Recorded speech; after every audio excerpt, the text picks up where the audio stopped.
You're reading books, you're taking classes. Hopefully, you're soaking up all the resources here at the Boat Galley. And yet, you feel overwhelmed by all you have to do and learn to take off cruising.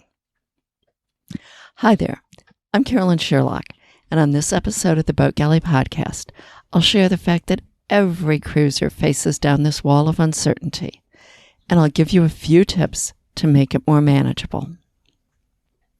Now, today's episode of the Boat Galley podcast is sponsored by Boat Life Academy's brand new course on cruising the Intercoastal Waterway. Are you stressing about your ICW cruise? Relax. Learn to plan your trip, stay off the shoals, get groceries with ease, handle the radio like a pro, and love every minute of this iconic trip. All of this and more at Boat Life Academy's Cruising America's Intercoastal Waterway, an online course for first-timers. There's a special 10% discount for Boat Galley podcast listeners with code BG10. Boat Life Academy, courses for cruisers. At the Annapolis Sailboat Show and then teaching at Cruisers University, I meet a lot of people who are preparing to cruise. And almost always they say they are overwhelmed with everything they need to learn and do.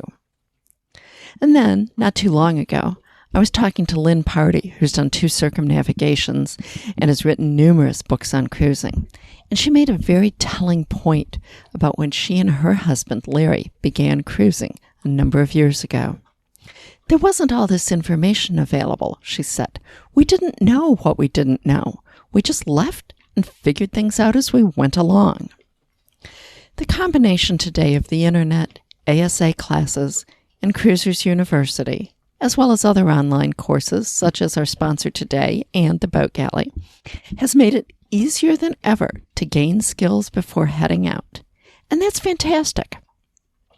But at the same time, the reading listing of all the skills you need for successful cruising can be overwhelming, especially when you're also trying to decide what you're going to do with your house and everything you own, and buy a boat, and maybe face criticism or at least questioning from family and friends about your new life.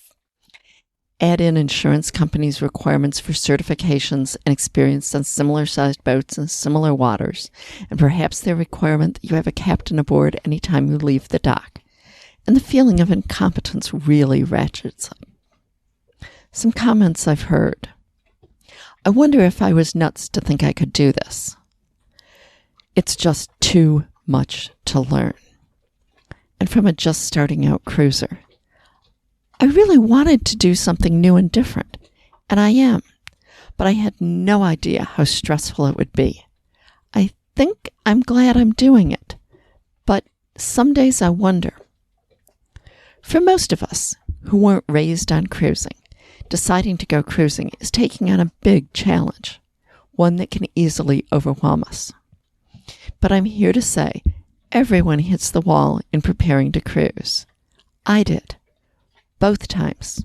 Yes, even after going cruising once and knowing what it was like, I still faced the feeling of what was I thinking as I prepared to move aboard a different boat with different systems heading out to different cruising grounds. The solution, for me and what I suggest to others, it's twofold. First, slow down a bit. Breathe. Even take a break from preparing to cruise. Try to get rid of deadlines. If your house is sold but you don't have a boat yet, see if you can rent a furnished apartment month to month rather than trying to rush the boat purchase. If you're trying to get a bunch of certifications and time on the water before you can leave the dock, perhaps push the date for leaving the dock back a bit, even if it means wintering or summering somewhere other than your dream destination. Space classes out. Absorb one before starting another. And second, give yourself an out. If you have a home you'd want to return to if cruising doesn't work for you, figure out how you can not give it up until you've been cruising for at least 6 months.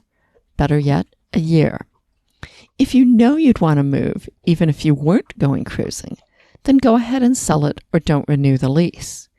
Even then, think about the stuff that you're getting rid of. If it really bothers you to get rid of something, see if you can keep it in storage. Give yourself an out. And a few other tips. Even if you think you might like to circumnavigate, don't set that as a goal and don't tell people that's what you're going to do.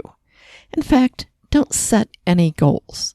It puts a lot of pressure on you, and if you decide not to, you can feel like a failure. Instead, just say that you're going cruising and you don't know where all you might go. Now, obviously, be sure to tell your broker if you want a boat capable of circumnavigating, but you don't have to actually say we're necessarily going to. Just say you want the option available. When you're starting to feel overwhelmed by everything you need to do, pick one simple item and do it. Do something that should be a fairly easy win. Getting just one thing done and crossed off the list will immediately raise your spirits. Tackle the big, tough projects on a day when you feel that you're ready to take on the world. And don't assume that your spouse, partner, kids feel the same way you do on any given day. Talk about what's going on with you, especially if you're having serious second thoughts. Not the ones that are just the half-joking, what am I thinking ideas, but the ones where you're feeling sick in the pit of your stomach at the thought of what you're doing. And if your spouse or partner or kids come to you with that sort of revelation, talk it out and come to a conclusion that hopefully satisfies all of you.